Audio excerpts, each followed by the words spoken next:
Hello and welcome to the podcast. This is Ron's Amazing Stories, where we play tales to take you away from today. Is it time to close 2016 already? Hard to believe that this year is over and we have to move along. Today's podcast should probably talk about that. So we do. Also, we probably should have some stories. We'll do that too. I know. How about a woman who battles her yellow wallpaper? Does she win? You're going to have to keep listening to find that out. Or how about a lazy girl who gets 10 fairies to help her out? We've got that. And finally, how about this 5-minute mystery? Another 5-minute mystery.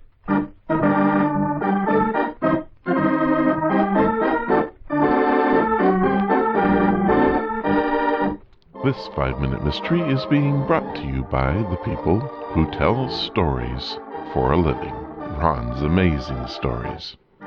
Ever wanted to hear a story? Well, head to ronsamazingstories.com. We tell stories so you don't have to. It is after showtime in a downstairs restaurant in Lower New York. Pat Logan, private detective, and his girl Friday, Diana Bellows, are out for an evening's entertainment. 2 more, Tony. Sure, Mr. Logan. You have it right away. Oh, Pat, isn't it wonderful? The whole evening to ourselves. No murders, no robberies, nothing but fun. Well, I promised you this evening out, didn't I? As soon as the Morrison case was closed. I know, Pat. I think maybe that's why I like you so. Like me? Well, maybe a little more. Mr. Logan. Yes, Tony, what's the matter? No more antipasto? No, Mr. Logan, it's worse than that. Something terrible. Well, what is it? What's happened? In the back room, Joe Matelli, the owner of this place. He's just been shot. All right, Tony. And you, Mr. Koski. I'd like to talk to both of you in here. Diane, the coroner will be here any minute. He might need your help. All right, Pat, I'll go wait for him. Now then, let's get this story straight. Mr. Koski, Tony tells me you discovered the body. That's right. I just left Joe not more than 3 or 4 minutes before. He'd been in a depressed mood for days over some money he owed, but the suicide really gives me a turn. How soon would you say you got to the body after the shot was fired, I mean? Oh, just a matter of seconds. I was in the next room when I heard the shot. I ran in just as Joe was slumping to the floor. And the gun, this gun right here, was in his hands. That's right, Mr. Logan. It dropped right then when he fell. Uh-huh. And you, Tony? Yeah, I heard the shots, too, just as I was coming up from the wine cellar. When I come in, Koski was standing over Joe. Mm-hmm. I noticed this gun is a police special, the regulation kind for the police department.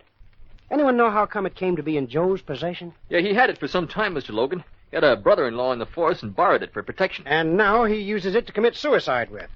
Rather ironic, I should say. Yeah, it is, all right. Pat. Yes, Diane. The coroner just moved the bullet. He thought you'd probably want to look at it. Here it is. Yes. Fine. 45 caliber. Fired at close range. If you want anything more, I'll stick Hey, around. wait a minute. Diane, you're sure this is the bullet? The suicide bullet itself? Well, of course, Pat. Why not? Just that this little bullet changes the whole picture. What do you mean? Just this, Mr. Koski. Joe Matelli didn't commit suicide any more than I did. He was murdered. I thought there was something funny here. Murder? Yes, Mr. Koski, murdered. And I think you're in for another surprise right on top of that one. Because you're under arrest, Koski, for that same murder. So the supposed suicide was murder after all, and Mike Koski is under arrest. Do you know the clue? In a moment we'll hear, but first...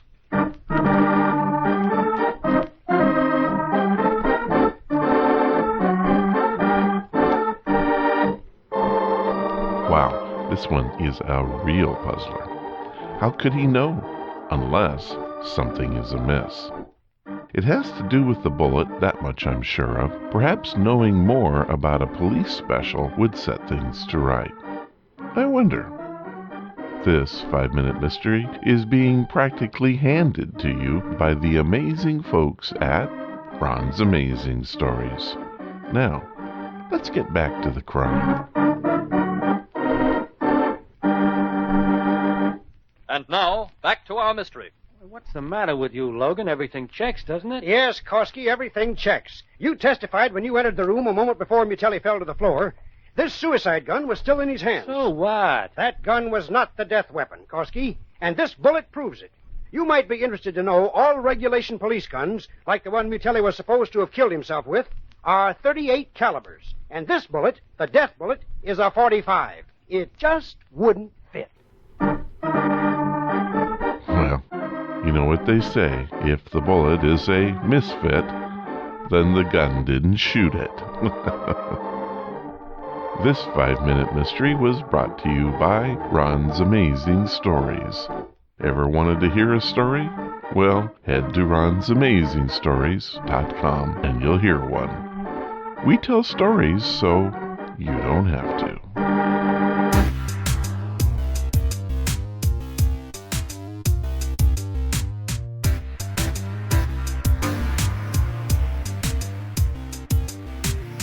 Well, guys, I'm not going to mince words here. We have a very strange, unsettling episode of Suspense. Is this a supernatural story? A psychological mystery? Or maybe even a portrait of mental illness?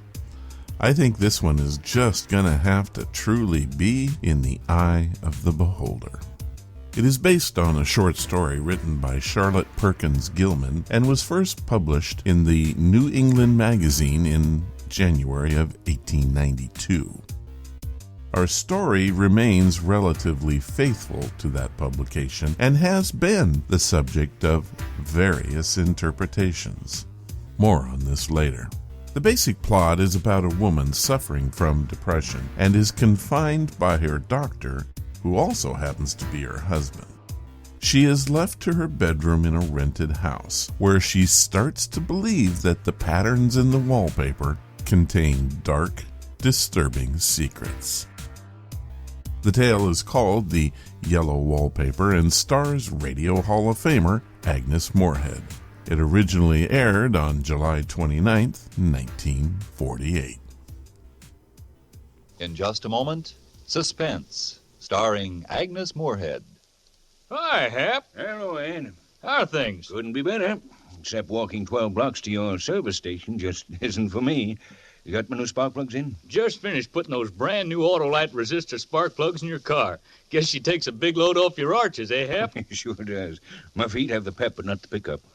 What are you listening to tonight? Oh, it's Thursday, Hap. I'm listening to the Autolite Suspense show. Never miss it. Well, here's where I rest my weary bones and listen to AGNES MOOREHEAD. Hey, Hap, here comes Frank Martin, the Autolite salesman, to join us. Hello, Frank. Hi, Ed. Meet Hap Horton. Autolite spark plugs, batteries, and ignition systems. The lifeline of your car. Well, thanks, Mr. Horton, for the assist. And wait until I give you the real lowdown on those brand new Autolite resistor spark plugs Ed just put in your car. Say it later, Frank. Here comes AGNES MOOREHEAD.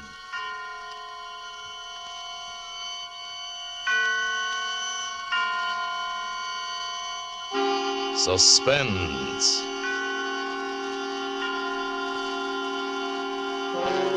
Autolite and its 60,000 dealers and service stations bring you radio's outstanding theater of thrills. Starring tonight, Miss AGNES MOOREHEAD in a tale well calculated to keep you in suspense. Today, everybody's switching to Autolite, and tonight, Autolite takes pleasure in presenting Anton Leder's production of the famous short story, The Yellow Wallpaper, starring AGNES MOOREHEAD.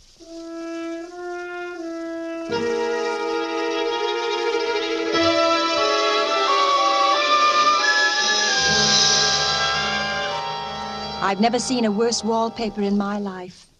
All those strangled heads and bulbous eyes and fungus growths seem to shriek with derision.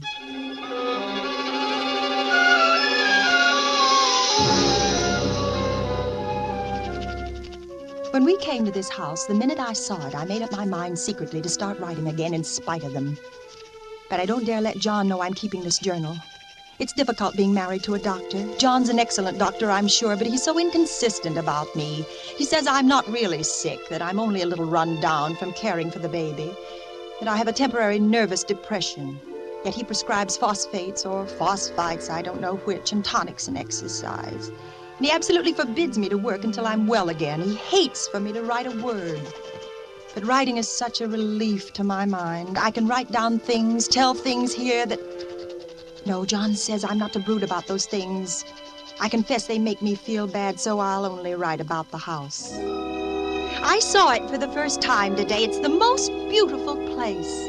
John rented it for the summer, and we drove up today, a perfect June morning. The bay and the white sails and people already in swimming, and then the shaded lane and the riotous old-fashioned flowers and the gnarly trees and the house. The house standing alone in the summer stillness.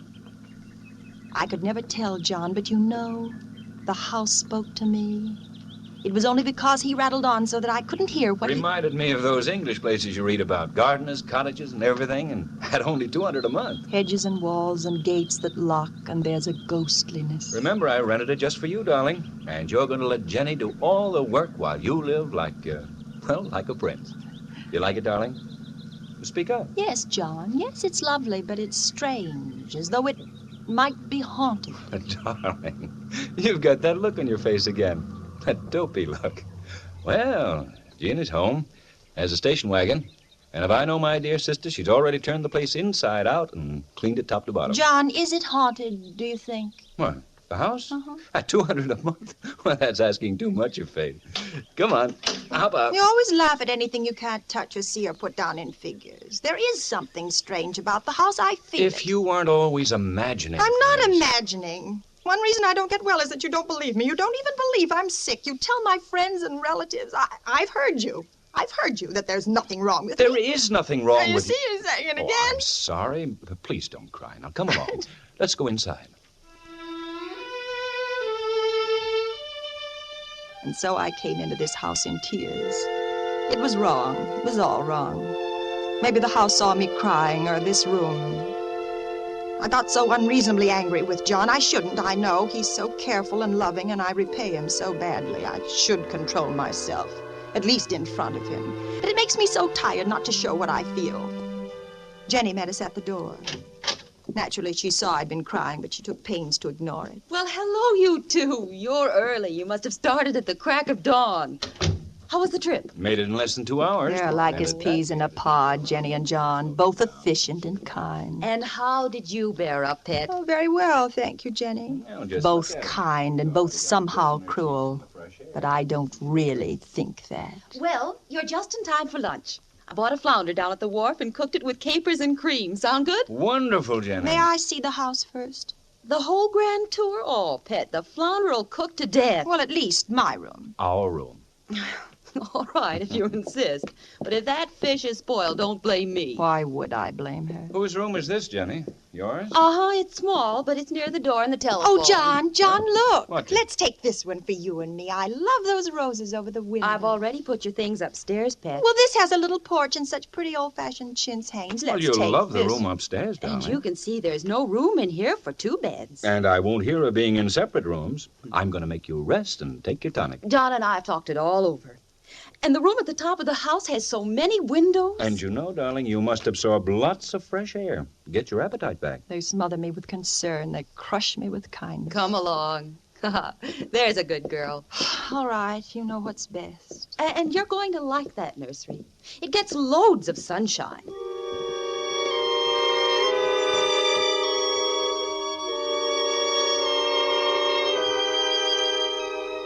Up the steep, narrow stairs, 2 stories up to the very top of the house.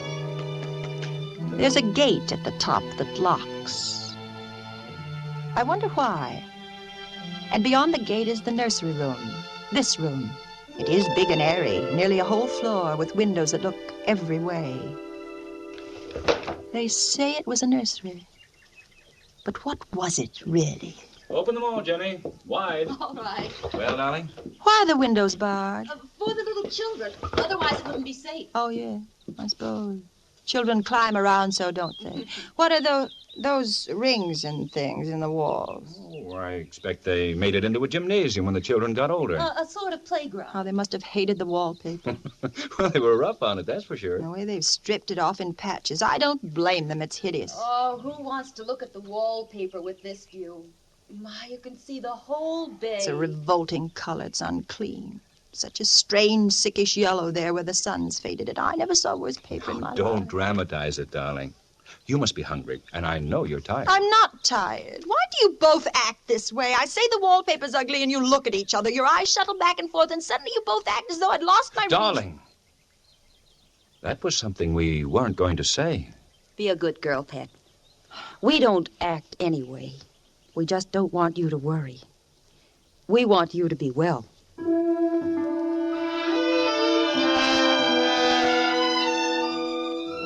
It's true, that's all they want. John laughs at me, of course, but one expects that in marriage. And he says I have foolish fancies, and he sometimes can talk them away, but not this time. No matter what he says, it's a smoldering, sulfurous, unclean, it's hideous wallpaper. No wonder the children scratched at it and stripped it down.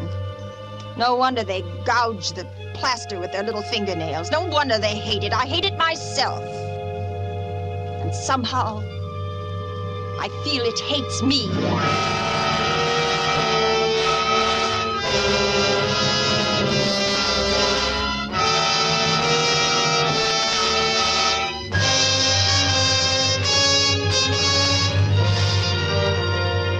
For Suspense, Autolite is bringing you Miss Agnes Moorehead in the Yellow Wallpaper, Autolite's presentation of radio's outstanding theater of thrills, Suspense.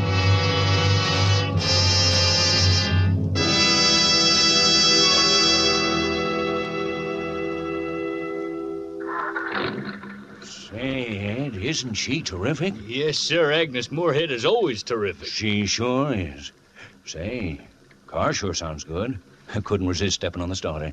These new Autolite resistor spark plugs sure make this a contented car. Yep, and you got the first set in town. Well, right now you can get Autolite resistor spark plugs almost anywhere in the United States. It's sensational. Why, no other spark plug will give and maintain such performance. Sounds like a good sales story. Where did the name resistor come from, Mr. Martin? Autolite worked with leading car and truck manufacturers, and they ignition engineered a 10,000 ohm resistor right into the Autolite spark plug. That permits a wider spark gap setting and maintains it far longer than any other spark plugs. Mm-hmm. Actually, Mr. Horton, when you replace your narrow gap spark plugs with a set of wide gap Autolite resistor spark plugs, you can tell the difference in your car. That's right from the book, I'll bet, Mr. Martin? Well, guess so. But here's the simple lowdown. As a result of the wide gap in the resistor spark plug, your engine idles smoother. You have better luck with lean gas mixtures and save gas. And within established limits, you reduce spark plug interference with radio and television reception. Yes, and today you can get the resistor spark plug from almost any of Autolite's 60,000 dealers. That's the biggest spark plug news in years. And now Autolite brings back to our Hollywood soundstage Miss Agnes Moorehead as star in The Yellow Wallpaper, a tale well calculated to keep you in suspense.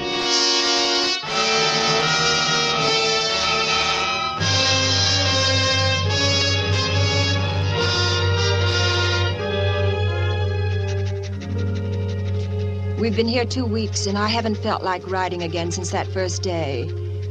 I'm sitting by the window now, up in this frightful nursery room. There's nothing to stop my writing as much as I please. John is away all day, and sometimes even at night if he has a serious case. I'm glad my case is not serious. But these nervous troubles can be depressing all the same. I cry at nothing and cry most of the time. John doesn't know how much I suffer. He knows there's no reason to suffer, and that satisfies him. I suppose John was never nervous in his life. He laughs at me so about this wallpaper. No, I won't let you have your way, you silly goose. If we'd taken the room downstairs, you'd be seeing faces in the chin straights. Not faces. Look at that spot, John. And that one over there. Yes, I see. It's a repeating pattern. It's a broken neck with 2 bulging eyes staring at me upside down. And to me, it's climbing ivy or some kind of a vine. Take your choice. Could be anything. Besides, I can't repaper a room just for a 3 months rental. Well, then let's move downstairs. Take me away from her. Don't you see, John? It hates me.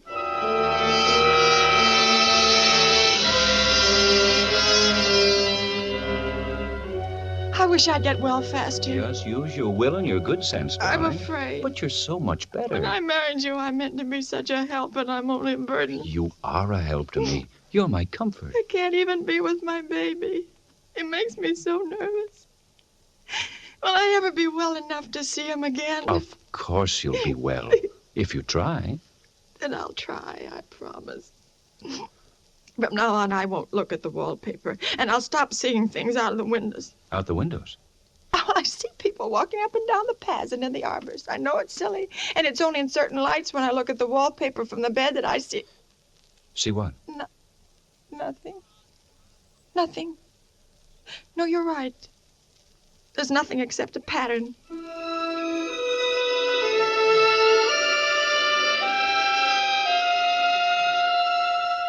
A front pattern and an under pattern in a different shade of yellow. It dwells in my mind so. I lie on that great immovable bed. It's nailed down, I believe, and follow that pattern about by the hour. And then where it isn't faded and when the sun is just so, I see a strange, faint, formless sort of figure lurking, waiting behind that front design.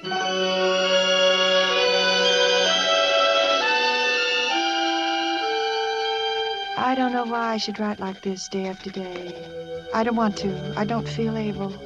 And I know John would think it absurd, but I must express what I feel and think in some way. It's such a relief. There are things in that wallpaper that nobody knows about but me. You know, there's a woman stooping down and creeping about behind that pattern.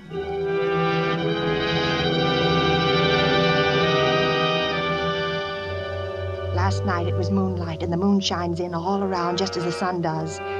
John was asleep, and I hated to waken him, so I kept still and watched the moonlight on the wall till I felt creepy. The woman behind the paper began to shake the pattern as if she wanted to get out. I got up softly and went and felt the paper to see if it did move. It moved! It moved, I'm sure of it. And the poor woman cried out as though her voice came a long way over water. Caliban, let me in! Caliban, let me in! Caliban, let me in! Oh, the poor thing. Then I went back to the bed. John was awake. What is it, darling? Why are you up? Well, you shouldn't go walking around like that. You'll catch cold. The moonlight woke me. You are cold. You're shivering. John, I'm not really getting better. Won't you take me away? Our lease will be up in 3 weeks, darling. I don't see how we can leave before then. Of course, if you were in any danger, I would, but you really are better, dear, whether you see it or not. I'm a doctor, and I know. Oh, my appetite may be better in the evening when you're here, but it's worse in the morning when you're gone. Why, you're gaining flesh and I color. don't weigh a bit more, not even as much. Well, bless your little heart. You shall be as sick as you please. But let's go to sleep, huh? And talk about it in the morning. You won't go away? How can I, dear? And why should I, since you're better? Better in body, perhaps, but Darling, in my health... For my sake and your sake and for the sake of our child, I beg you not to let that idea enter your head, not for an instant. Can't you trust me as a doctor when I tell you it's a false and foolish idea? Answer me, darling. Don't you trust me? Yes, of course I trust you, only... What? I'm sleepy. Let's go to sleep. But I didn't sleep. I lay there for hours trying to decide if the front pattern and the back pattern moved together or separately.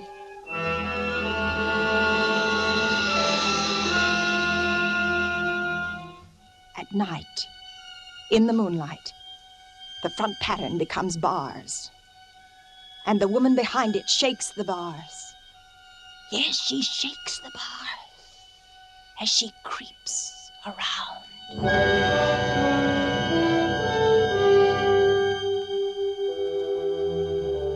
I lie down ever so much now. John says it's good for me and to sleep all I can, but you see, I don't sleep. And that cultivates deceit, for I don't tell him I'm awake. Oh, no. Fact is, I'm getting a little afraid of John. He seems very odd sometimes, and it strikes me that perhaps it's the yellow wallpaper. I like this room now, and life is much more exciting than it used to be. I have something more to expect, to look forward to watch. And I really do eat better, and I'm quieter than I was. John is pleased to see me improve.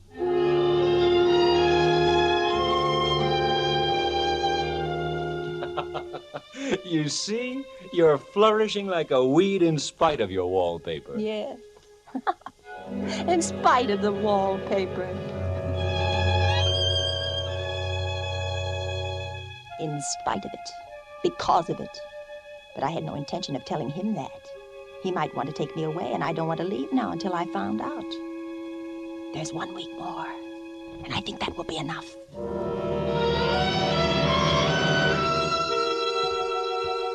There's a funny mark on the wall low down near the mopboard. A streak that runs around the room, goes behind every piece of furniture except the bed. A long, straight, even smudge, as if it had been rubbed over and over and over. How was it done? Who did it? What did they do? Round and round. Round and round. Round. It makes me dizzy.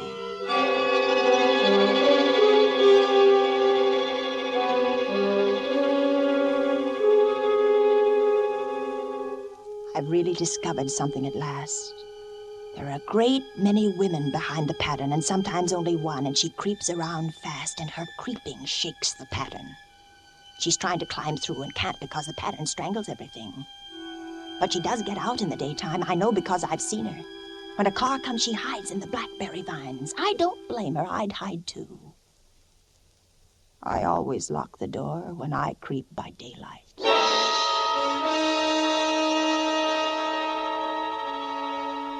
There are only 2 days left to tear this paper off and let the woman out in the room. And John's beginning to take notice. I don't like the look in his eyes or the way he talks with Jenny about me. I overheard them. She isn't sleeping nights, Jenny. She's quiet, but I know she's awake. Well, it's little wonder she sleeps the whole blessed day. Yeah. Maybe I ought to call in another doctor. No, it's just stubbornness, John. She's determined to prove you're wrong. I suppose you're right. Oh, I'm sure she'll improve. Oh, darling. Well, hello, pet. How you creep about? Well, that's a funny thing to say, Jenny. It isn't I who creeps. Jenny says you stay in your room too much.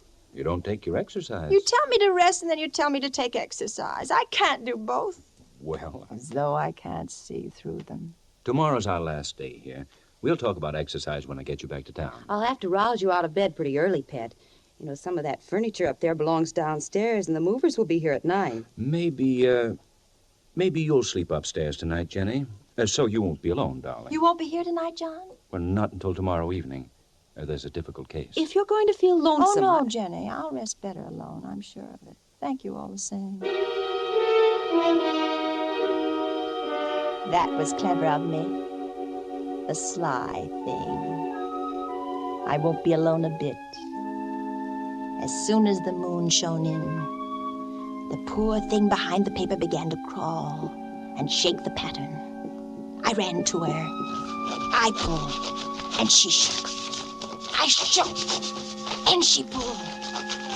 And my morning wheat peeled off yards and yards of yellow wallpaper, a strip about as high as my head and half around the room. When Jenny came up in the morning, she looked at the wall in amazement. You know why I did it, Jenny? Just to spite the vicious thing. Why are you so surprised? Oh, I'm not. Why, I wouldn't mind doing it myself. But you mustn't tire yourself, Pet. She wouldn't mind doing it. Why don't you come downstairs and lie down?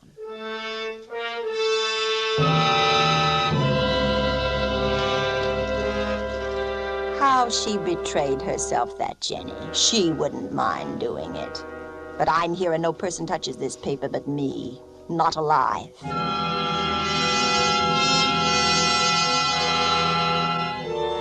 I've locked the door and thrown the key down into the front path. I don't want anybody to come in till John comes. I want to surprise him. And I've got a rope up here. Even Jenny doesn't know that. If the woman gets out from behind the pattern and tries to run away, I can tie her securely to one of the rings in the wall. There she is.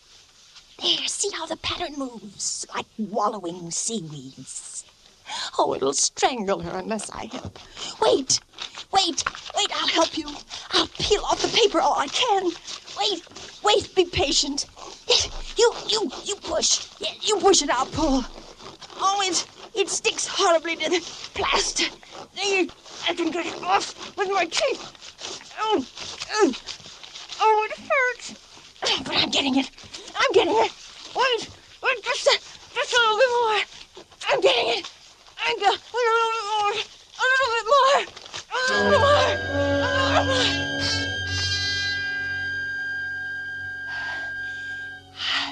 I wonder if they all came out of the wallpaper, as I did. I think they did, but I have you securely tied by my rope now. You'll never get away. But I don't want to get away. It's so pleasant to be out in this great room to creep about as I please.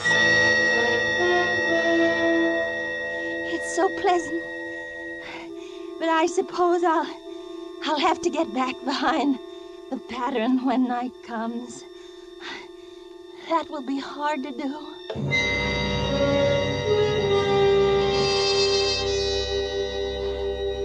Well, it's better than going outside. I won't go outside, even if Jenny asks me to. For outside, I have to creep on the ground where everything is green instead of yellow. And here, I can creep smoothly on the floor. Listen, she's coming now. Darling, open the door. You hear me? Open the door. Oh, it's John at the door. Open the door, darling.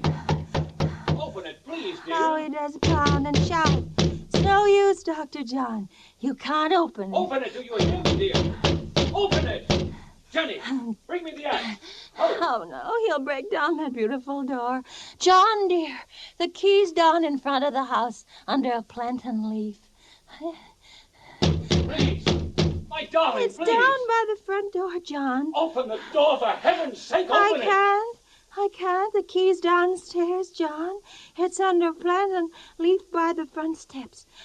It's under a plantain leaf, John. Go and see. You'll find it if you look. You'll find it if you... There. He's gone to look. The wallpaper has stopped laughing. The evil thing. Now I can creep slowly, smoothly on the floor. Round and round, round and round and round. And my shoulder just fits into that long smudge on the wall so I can't lose my way. Oh, he's coming back. He's running on the stairs. How astonished he'll be. Darling. Oh, my dear, what is it? What's happened? I've got out at last, John. Out? Yes, out in spite of you and Jenny. I pulled down the paper. I shook the pattern and pushed and pulled it down. It stuck horribly. But he'll never put me back. He'll never put me back. You're so pale, John. Why do you close your eyes? You watch. Watch how swiftly I creep around in this lovely yellow room.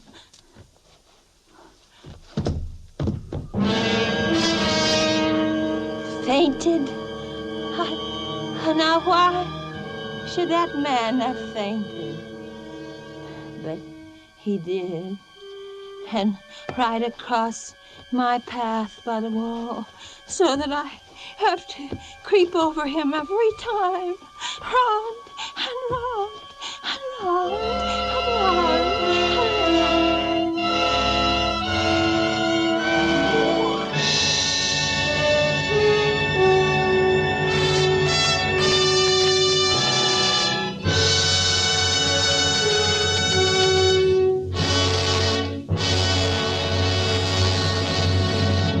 Thank you, Agnes Moorehead, for a magnificent performance. Miss Moorehead will be back in just a moment. Oh, what a show. That Agnes Moorehead's really some actress. Well, I guess I better head for home and Motherhead. Okay, Oh, say, Mr. Martin, can you give me those simple words of yours again? My boy Billy pesters me with slogans. You bet, Mr. Horton. When you replace your narrow gap spark plugs with a set of wide gap Autolite resistor spark plugs, you can tell the difference in your car. For example, your engine idles smoother. You have better luck with leaner gas mixtures and save gas. And within established limits, you reduce spark plug interference with radio and television reception. So, switch to Autolite because Autolite means resistor spark plugs. Ignition-engineered spark plugs. Autolite means batteries. Stay full batteries. Autolite means ignition system. The lifeline of your car.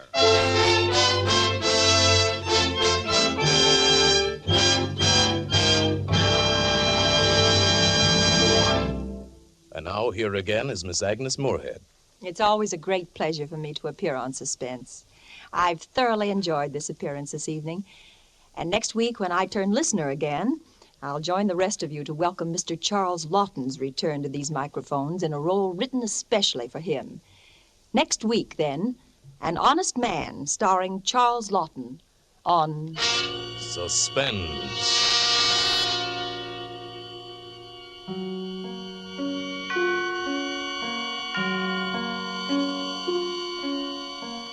Agnes Moorehead may soon be seen in the Warner Brothers production, Johnny Belinda.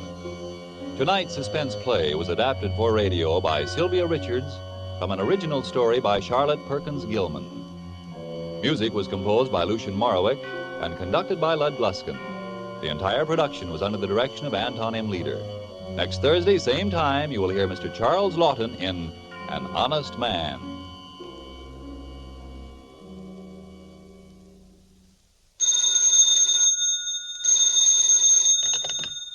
This is the Autolite Suspense Show saying good night. Switch to Autolite.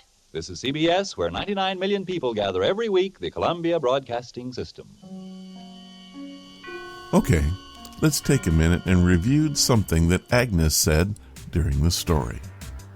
No matter what he says, it's a smoldering, sulfurous, unclean, hideous wallpaper. No wonder the children scratched at it and stripped it down. No wonder they gouged the plaster with their little fingernails. No wonder they hate it. I hate it myself, and somehow I feel it hates me. Wow. What does all that mean? Was she truly disturbed, or merely a depiction of a way in which the husband limited and oppressed his wife? Did he drive her insane? Or is this whole thing a commentary on the way that expert knowledge, in this case medical knowledge, may be used to dominate and control? Then again, is this a type of ghost story, or the portrayal of a woman's descent into madness as a result of postnatal depression? Did you even catch that she had a baby? I think it's impossible to be sure. Regardless of how the story is understood, Agnes Moorehead is superb as the main character, and her performance was nothing short of magnificent. And we'll leave it at that.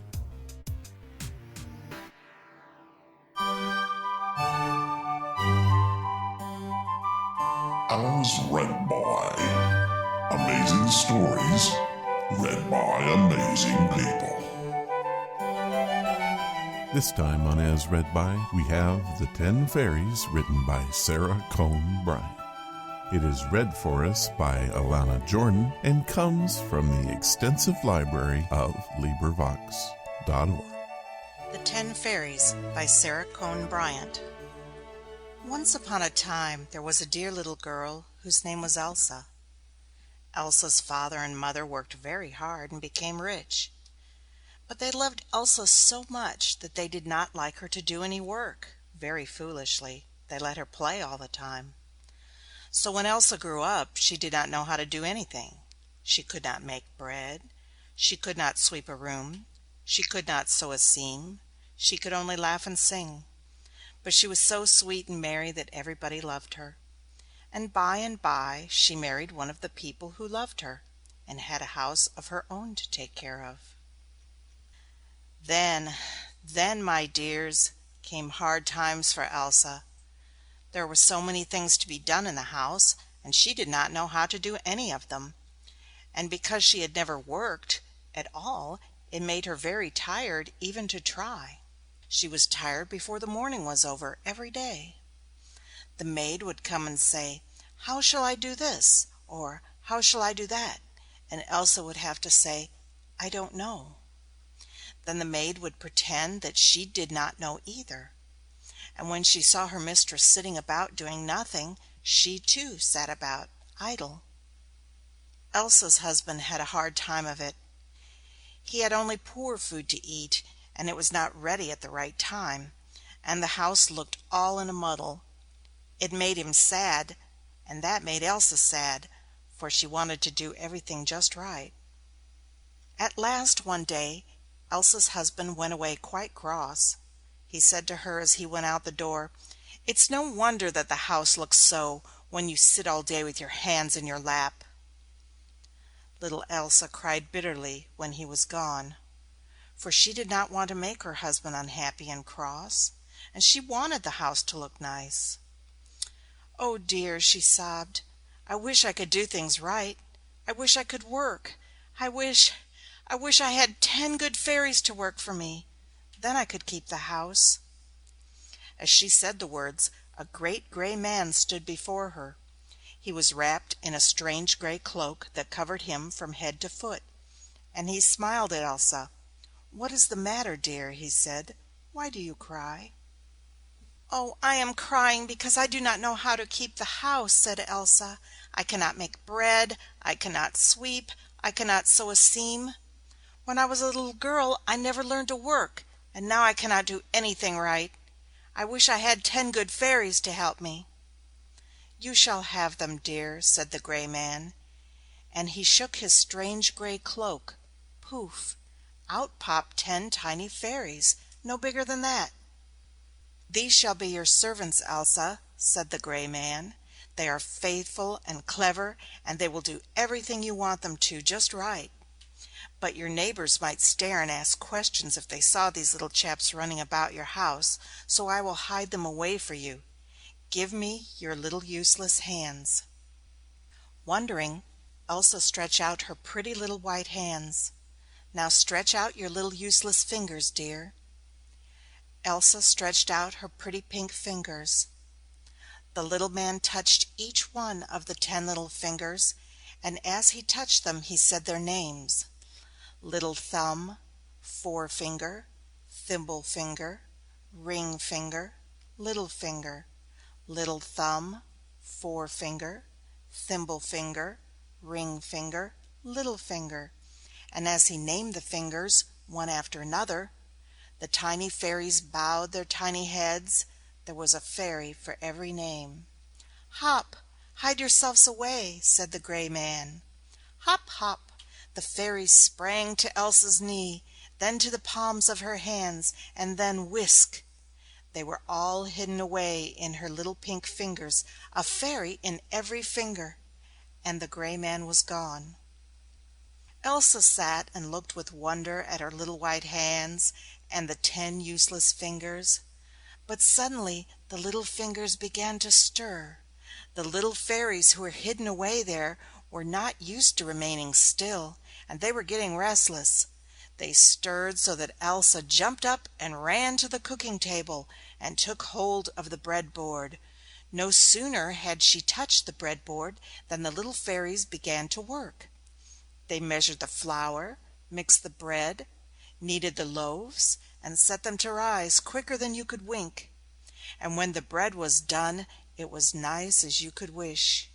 Then the little fairy fingers seized the broom, and in a twinkling they were making the house clean. And so it went all day. Elsa flew about from one thing to another, and the 10 fairies did the work just right. When the maid saw her mistress working, she began to work too. And when she saw how beautifully everything was done, she was ashamed to do anything badly herself. In a little while the housework was going smoothly, and Elsa could laugh and sing again. There was no more crossness in that house. Elsa's husband grew so proud of her that he went about saying to everybody, My grandmother was a fine housekeeper, and my mother was a fine housekeeper, but neither of them could hold a candle to my wife.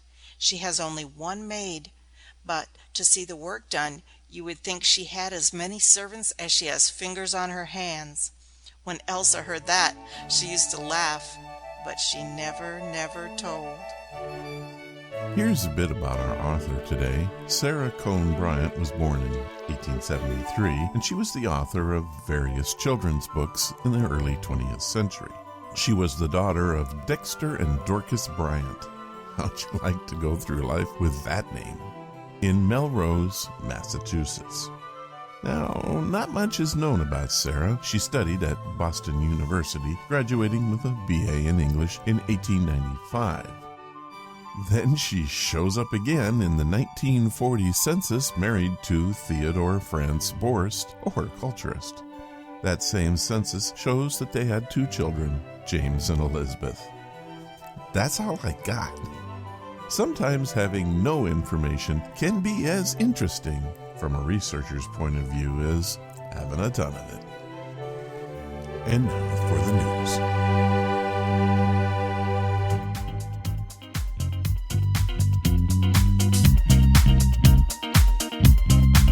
What's that you said? Well, another year has passed and we go forth into the unknown once again, which means it's time for the 2016 review. Who can say what we'll face next year, but I'm sure that it will at least be interesting. I do know that for Ron's Amazing Stories, it will be a time for more growth, new things, and lots of stories. We live, we exist to tell stories that keep you in suspense, excite you, and hopefully chill you just a bit.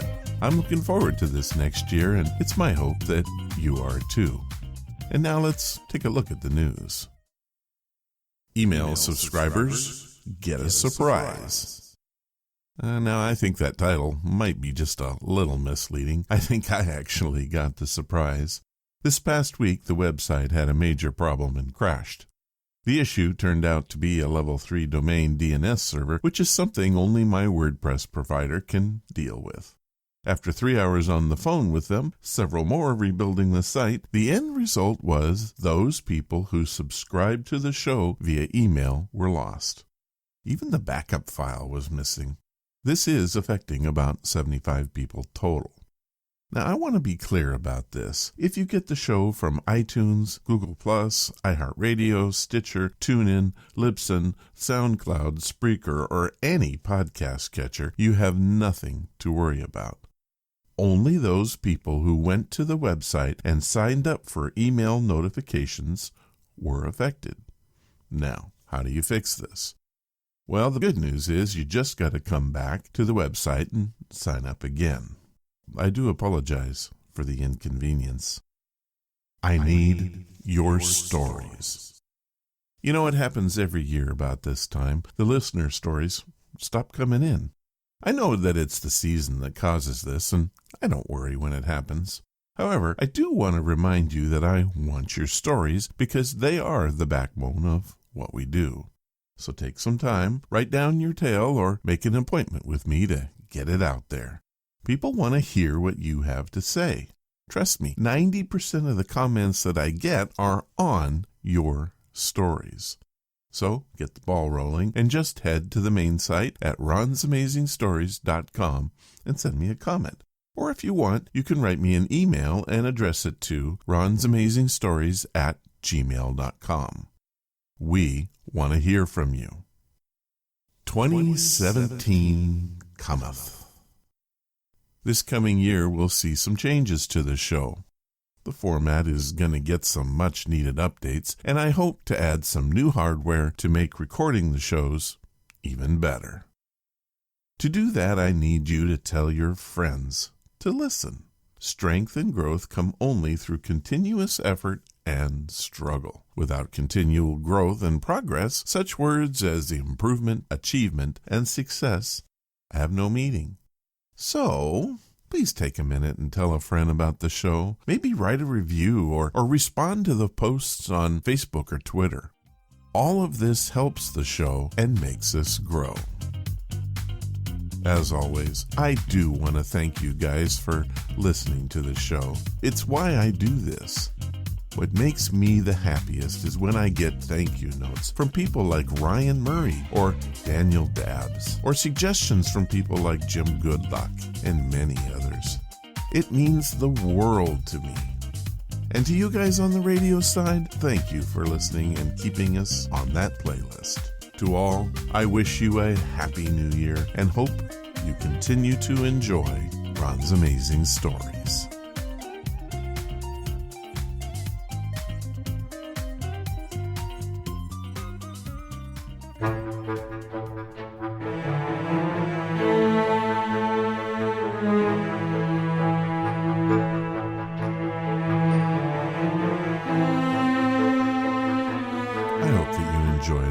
Descent into madness here at Ron's Amazing Stories.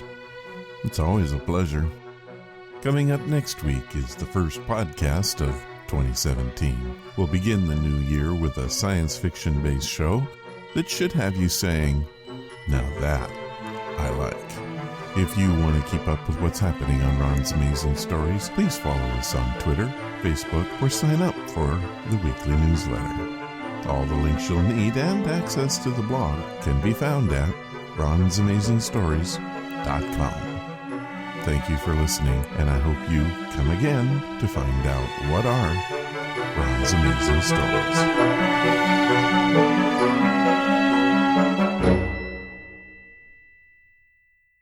All of the vintage audio used in the podcast is believed to be in the public domain. Ron's Amazing Stories does not own the rights to any of the old-time radio used here. If you hold the rights to any of the shows played, please contact us immediately at ronsamazingstories.com.